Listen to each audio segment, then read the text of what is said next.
A topic that you and I also have some pretty strong feelings about um, is gatekeeping within communities of color. Now, for the Asian community, Oh, I know this usually comes in the form of like, East Asians who try to gatekeep the Asian American image. And, you have Asians who are trying to distinguish between fancy East Asians and jungle Southeast Asians. Um, I know that the gatekeeping in the Asian American community is a whole different ballgame. What's it been like in your experience? so, oh boy. So there is a very predominant situation that I can recall, and I will share with you. I will say I will probably get flack for it, Mm-hmm. um, because it happened a little bit ago, but it resurfaced maybe like within last year, um, possibly last year, this year, Mm-hmm. last year. No, this year. Sorry, just. But so gatekeeping within the Black community is interesting. Hmm. And I've noticed that sometimes it can change not just by like where you live as far as like city and suburbia, but it can also change from like, if you live in a northern state to a southern state. Yeah. And that's something that I've observed within photography groups. Hmm. So, so I was in a photography group, and we were on a topic about, we were talking about Black transgender folks. Mm-hmm. And I'm sure people know already that there's been some issues like with like homophobia and transphobia within like the Black community. Mm-hmm. That's been like a long-standing topic, like sexuality and having to be a man and what determines a woman and stuff like that. So, but in an instance, one of the photographers had spoken about that if he came across a transgender woman, he'd punch her. Wow. And so a lot of us were not okay with that, obviously for good reasons. We had a few photographers, that identify differently within the community. And we were just like, that's not okay. It's not Yeah. okay. And there was a Black photographer. She was like coming to his defense and things like that. And we were like, we get it that you want to defend him, but he basically just, outed that violence is okay Yeah.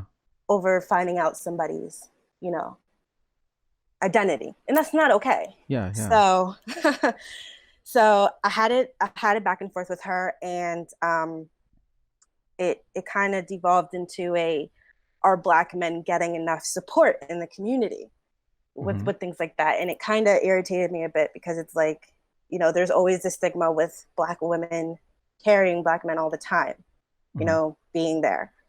And so she decided to be like, oh, well, every time, a Black person says something wrong or that says something that you don't agree with, you always tell them that they're wrong. So at a point, she decided to call me anti-Black. That makes sense. Yes. So she called me anti-Black for that. So I kind of removed myself from all that, and a little bit passes, I let that go. Let it Mm-hmm. go, right? Mm-hmm. Granted, now this woman, I supported her in her endeavor to create a platform for Black photographers. I worked with her for her.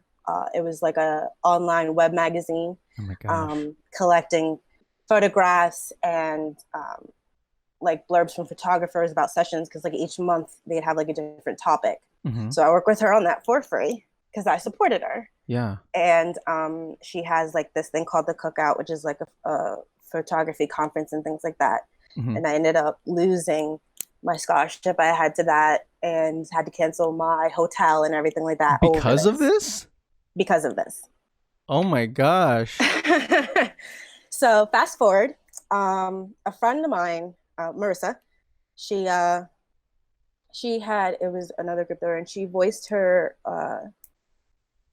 feelings on a comment that was made in the group about how the conversation was about how clients will ask for crazy editing things after their session. It was like, oh, well, Mm-hmm. can you make me skinnier? Can you make my teeth Yeah. redder? Can you Yeah. make my, Yeah. perfect? Can you like clean up my face? So like normal requests are great. They're fine. Like, like Yeah. maybe they You know, they forgot to touch up an area in makeup or something like that. Yeah, just right? like small touch-ups. Yeah, small touches, so nothing crazy, because you never, like I said, you never want to change the way your client looks. You never want to like alter them. Mm-hmm. So, so somebody had made a bunch of fatphobic remarks, Mm-hmm. and we were like talking about it. And we were like, you know, it sucks because if your client finds out that you're making like remarks like that, like I get it. Some people ask for extreme things, but you handle that in the best way possible. And making fatphobic remarks is not okay. Mm-hmm.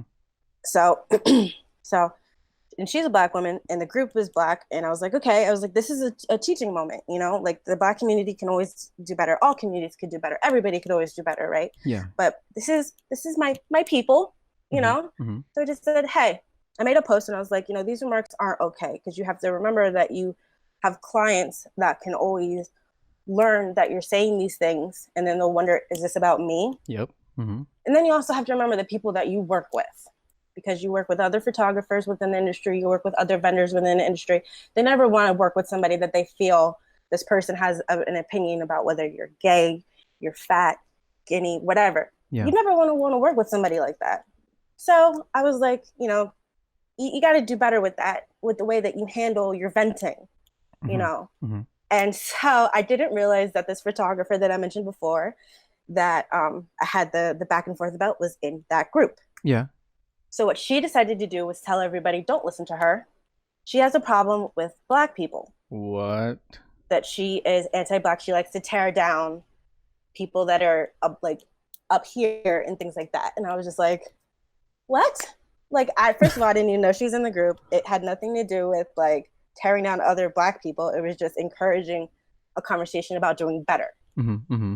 And then yeah, she just had a horde of people just go off about it, saying how I was like definitely being anti-Black, and that clearly I don't work around enough Black people, or I'm not around enough Black people in general.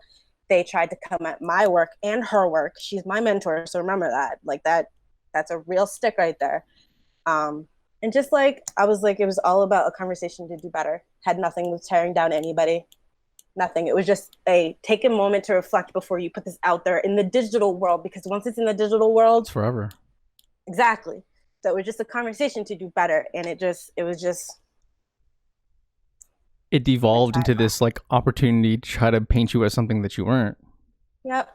And that really sucks, especially when, like I said, being in this industry, seeing everybody who's white just being the foreface of everything. Mm-hmm. I want to be there to support the folks that are trying to represent other people. Yeah. And it's made me take a moment to reflect and really hold in my energy. So now I feel like I'm not putting myself out there to support other people like I want to, because I don't want it to devolve into that again. Yeah. Because like growing up, my mother is from Panama. She's an immigrant. And mm-hmm. my father is Black. He's from the States, and I was born in Germany. Mm-hmm. So in mm-hmm. school, like people would ask me, like we would have like all these like little things when you're younger. It's like, oh, well, tell people about your family, where you were born, and blah, blah, blah. Yeah. So I would, you know, and I was born in Germany. Oh, you're not white. Oh, gosh. Oh, my mom's from Panama. Oh, what do they live in huts? Like, so like I dealt with a lot of like trying to find my place just among my peers in school. You know, I wasn't Black enough for the Black kids. I wasn't Spanish enough for the white kids. And obviously I was too Black for the white kids. Mm-hmm. Mm-hmm. So I was like hard finding my identity amongst all of this. And now as an adult, I feel like I'm still kind of faced with that, especially as an Afro-Latina woman. You know, that I love my Latin side, obviously, but mm-hmm. then I still embrace my Black side. Yeah. But it's like, clearly I'm not Black enough for these African-American people, because they're so Black, and I have to just shut up when it comes to everything else Black, or else I'm a problem. Yeah. And I don't think that's right. I really don't, especially when you have this group of people trying to support each other, do better, climb up, you know, that ladder mm-hmm. that all the other photographers are at right now, or anybody in any industry right now, mm-hmm. Mm-hmm. you know, is just trying to make sure they have their table. And I feel like I can't join that table if I don't fit into their box of what Black is. Yeah, like it again, obviously I can't speak for Black communities. I know that for Asian communities, like especially since my page is called The Love Life of an Asian Guy, a lot of times people think that like, oh, so you talk for all Asians. It's like, no, like that's I've seen that. It's a name. I've seen some comments like that. Yeah, I was like, I was 18. Let's move on. But like, I especially from like cis Asian dudes, because I'm very open about, like, hey, we need to recognize the fact that all Asian people, like whether you are, straight, whether you're queer, whether you're disabled, like all of these different people within the Asian community need to be recognized. And I think that if you're trying to supplant white supremacy, and if you're trying to uplift marginalized voices, like you have to be able to look at with the marginalization within your own group, and even within those groups, like you see this all the time where you have like Asian trans communities who are calling out people within that community. So it's like everyone has work to do, but there's always going to be that person who thinks like, the solution to all of this is to just make all Asian people super rich and capitalist, and make sure that like, whatever system that we have with white people in control, we just need to do that, but the ethnic version. And I'm just like, no, like you said before, it's like we need to be able to have these moments where we can call each other out and at least ask us to do better, and not be accused of trying to, go against the mission plan or whatever. Like, it's just ridiculous. Yeah. I mean, that was a really great way to say that in that end right there, going against the mission plan. And it's like, we have to be able to have these conversations within ourselves, like within our communities, within our groups, or else, not being able to have those conversations, I feel like you kind of just throw caution to the wind, and you're just like, screw it, whatever, rather than saying, hey, we can do this. We can be better, not just as people, but as a community together. Yeah. And I feel like part of it is not being like, and I hate to say this because I know it's going to sound wrong, but not to be like a stereotype. You know what I mean? It's like, I don't want to go someplace and somebody's like, they look at me and then they're like, oh, you're that kind of person because you look that way. And it's like, okay, you may say that. That's the way you're looking at me. That's a problem you have. Yeah. But like the way I'm acting, clearly it doesn't fit in this box you want to put me in. So I don't think anybody should be within a box. So that's why I said it's probably going to sound wrong, but like the way I'm trying to explain it is, you never want to be put into a box that society has put you in. So we always have to do better, not just for that, but for ourselves too, because that's growth. Yeah. And it's always going to be about growth. So like if I do something wrong, and somebody within my community sees it, let me know how I can do better on that. Now, but if you're going to devolve me and say I'm being anti-Black because I'm not supporting somebody who, is doing something that is clearly offending somebody else within the community, or like the individual that, condone violence, which is wrong, that's wrong. And I should be able to say, hey, that's not right. You should probably look at it in a different way, rather than just being like, oh, well, so if you don't agree, that you're not one of us. Yeah. So and you should be able to do that without getting questioned or anything like that. And I've had, not that I want to like share her story or speak for her or anything, but we've had some, I've had a photographer that, felt, because she's mixed. And so I imagine somebody like that may have a harder time finding her place within the Black community, and may have, her Blackness questioned, which I also think is wrong. Yeah. I don't think anything like that is right. Whether the person questioning it is somebody who's white, Spanish, or within the Black community, it's not right. Yeah. So, but gatekeeping is not cool. Just gonna say that because honestly, like if somebody gatekeeps, it's just gonna make them feel further away from their community. That's all it's gonna do.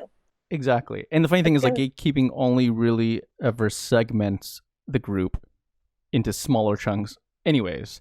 And you actually pointed at something that I think is really important, which is that process of growth. And you're talking about how you were raised, and you had all these different parts of your identity to sort of understand, to wrestle with. And you were saying that as you got older, you started to learn more about yourself and learn more about those identities. And I know that for me, it's like part of my process was to deprogram a lot of the internalized racism that exists in Asian communities, and to relearn my history and relearn the history of my own people, and understand that we're not just hut people, we're not just island people. Like, there's a lot of our history that is completely ignored.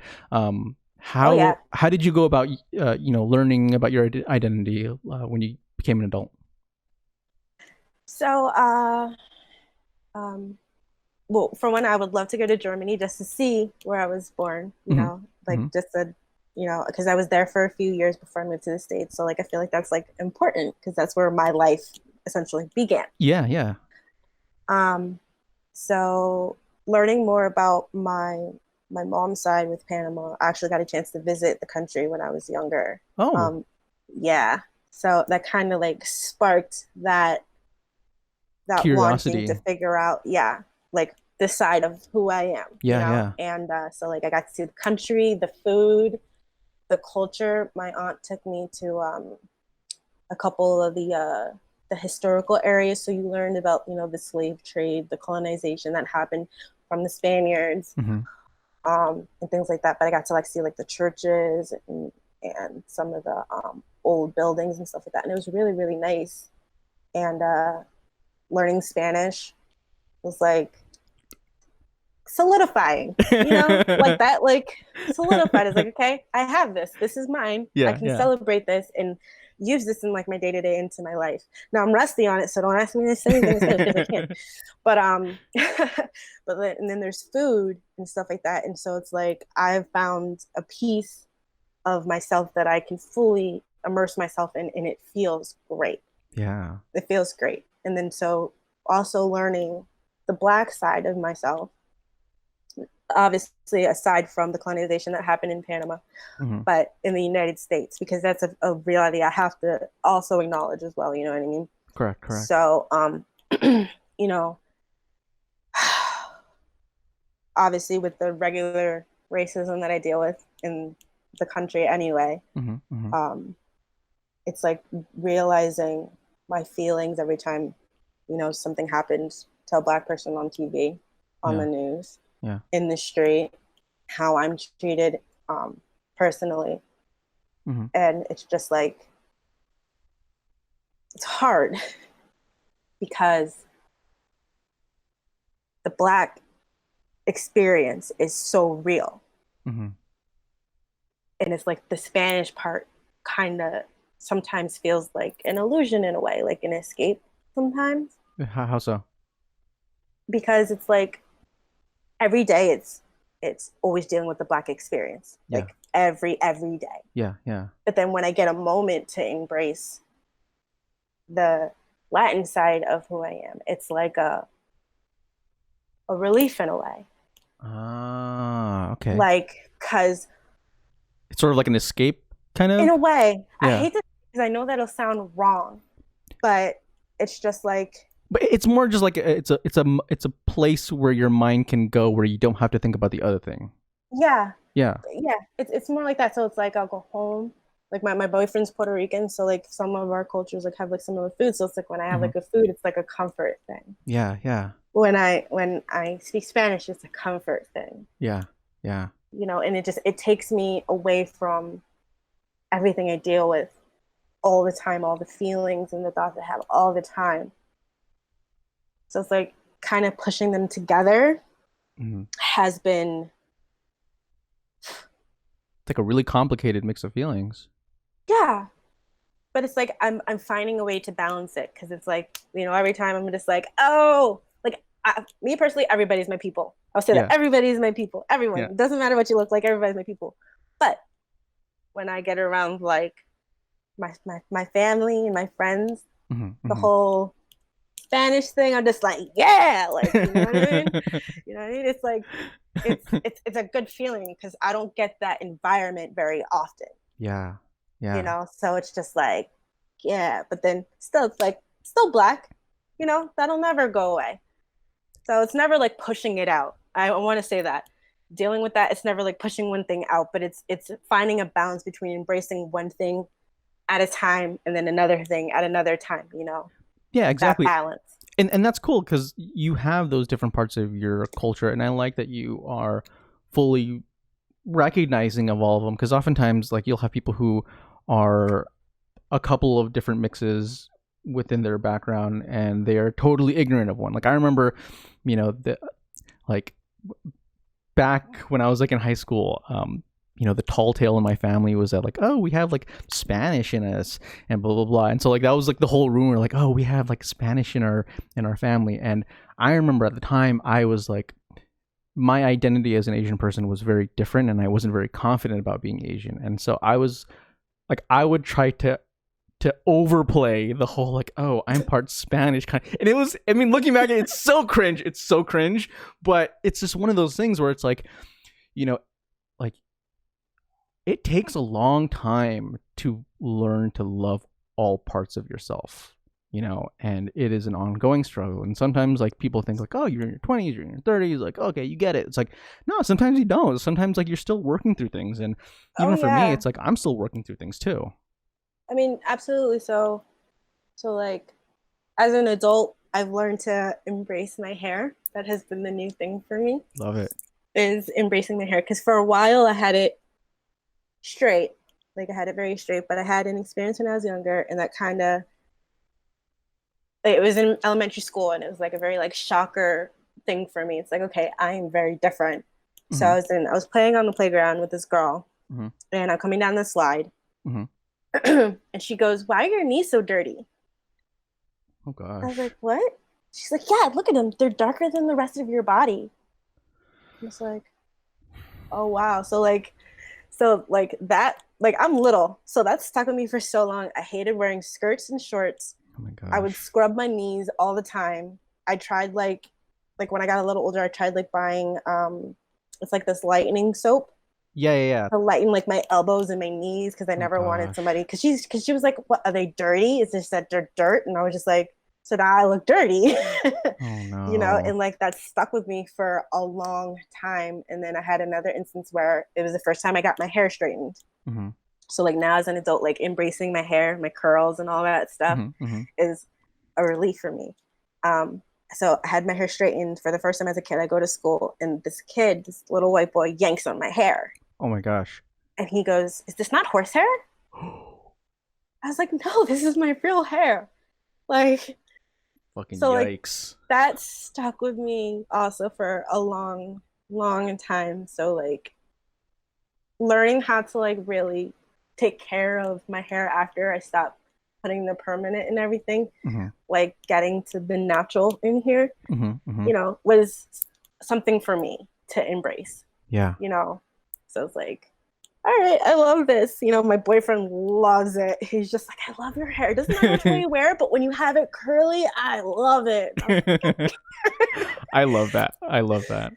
It feels good. That's a part of myself as an adult I can embrace without feeling any kind of guilt or shame or anything, especially like in the way that things are in the social climate anyway. Like you have people going to court to fight over hair right now, which is crazy. So crazy. So like in this moment, me appreciating what is natural for me has been a part of my journey. So like it's a lot of embracing a lot of different things, but this is one of the things that kind of just like brings it together for me. I love it. It's been nice.